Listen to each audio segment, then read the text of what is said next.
नमस्कार, times of Swaraj में आप सबों का स्वागत है और मैं हूं संतोष सिंह। और आज हम टाइम्स ऑफ स्वराज के बड़ी बहस में चर्चा करने जा रहे हैं कि बिहार प्रदेश कांग्रेस के फेसबुक पेज पर जो लिखा है उस लिखावट का मजमून क्या है। मतलब ये रात बहुत कुछ होना बाकी है, रात खत्म होगी और कल सवेरा भी होगा, सब कुछ बदला हुआ नजर आएगा, इस भाव से ये पोस्ट किया गया है। और जो सोशल मीडिया देखते हैं कांग्रेस का, उनसे जुड़े हुए अधिकारियों से जब हमारी बात हुई तो कहा गया कि ये टैग लाइन दिल्ली से भेजा गया। तो क्या ये माना जाए कि महागठबंधन में ऑल इज वेल नहीं है? क्या ये माना जाए कि कांग्रेस अब बिहार में भी अलग राह अपनाने का मन बना लिया है? क्या ये अब माना जाए कि ये इस गठबंधन का ये आखिरी रात है? चलिए, हमारे साथ मयंक जुड़ रहे हैं, इंडियन एक्सप्रेस।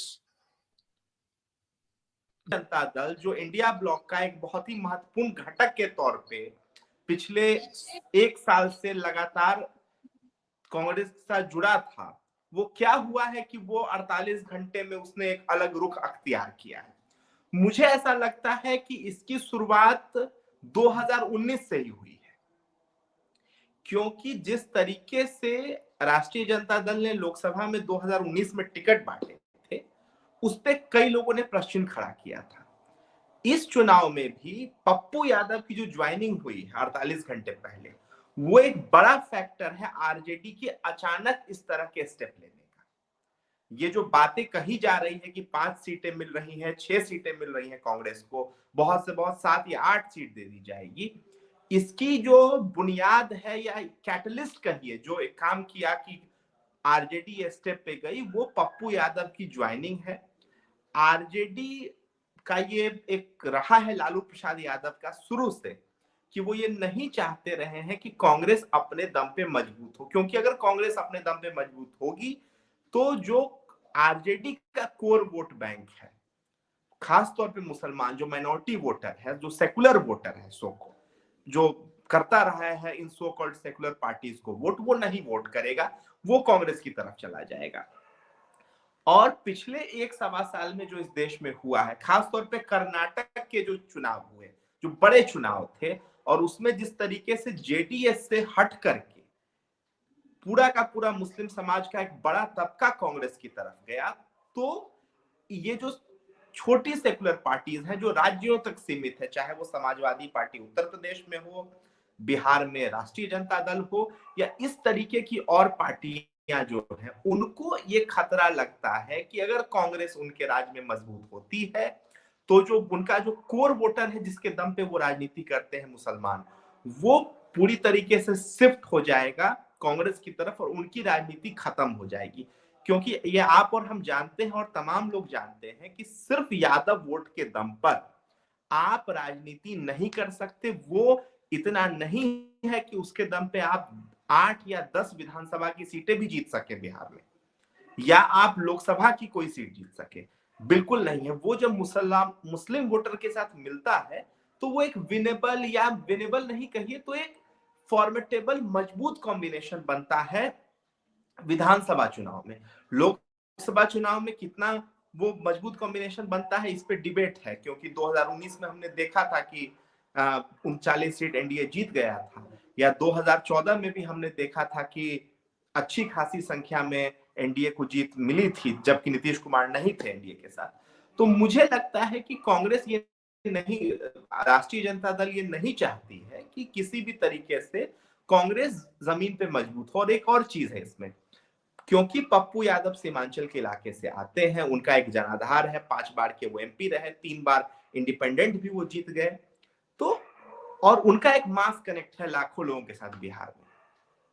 तो आरजेडी ने इसे कहीं ना कहीं एज अ थ्रेट लिया है कि ये हमारे लिए खतरा है। और उस खतरे को अगर सीमांचल की आप सियासत को देखें, जिस तरीके से राहुल गांधी की जो भारत जोड़ो न्याय यात्रा थी, उसे एक सीमांचल में एक माहौल मिला, उसे एक सपोर्ट मिला, और कांग्रेस के जो सीएलपी हैं, लेजिस्लेटिव पार्टी लीडर हैं विधानसभा में, शकील अहमद खान, उनका भी एक वहां एक बढ़ रहा है, एक कह सकते हैं कि स्टेचर। तो कहीं ना कहीं राष्ट्रीय जनता दल को ये लगता है कि जो हमारी जमीन है, सीमांचल की जमीन, कोशी की जमीन, जहां यादव मुस्लिम एक बड़ा चंक है, उस तरीके से यादव मुस्लिम ना मगध में बड़ा चंक है, न यादव मुस्लिम उस तरीके से नहीं अपने मयंक, ये तो व्यवहारिक चीज है ही जिस पर, लेकिन ये लोग 2024 देख रहे हैं कि 2025 देख रहे हैं, बड़ा सवाल नहीं, ये है। देखिए, सवाल ये है कि ये रीजनल पार्टीज अपना एग्जिस्टेंशियल चीजें देख रही हैं, उनके लिए विधानसभा चुनाव मैटर करता है।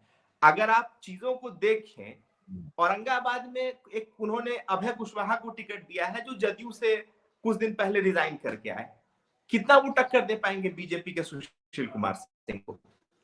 निखिल कुमार वहां मजबूत उम्मीदवार थे, आप सहमत हो या ना सहमत हो, लेकिन सत्येंद्र नारायण सिन्हा और अनुग्रह नारायण सिन्हा के परिवार से वो आते हैं, वो वहां से सांसद रह चुके हैं, उनकी पत्नी सांसद रह चुकी है, उनके पिता वहां से दशकों तक उन्होंने रिप्रेजेंट किया उस कॉन्स्टिट्यूएंसी को, उनके पिता ने, तो उनका जमीन है। वहां आपने एक अभय कुशवाहा को चुनाव लड़ा दिया। पिछली बार आपको याद होगा कि जीतनराम मांझी के एक उम्मीदवार को उन्होंने वहां से चुनाव लड़ाया था, क्या दुर्गति हुई थी? जबकि ये आपको भी पता है, हमें भी पता है कि सुशील सिंह के खिलाफ एक एंटी इनकम्बेंसी वहां है जमीन पर, क्योंकि वो 3 बार के सांसद हैं और 2 बार से राजनाथ सिंह के वीटो की वजह से उनका टिकट बच जा रहा है।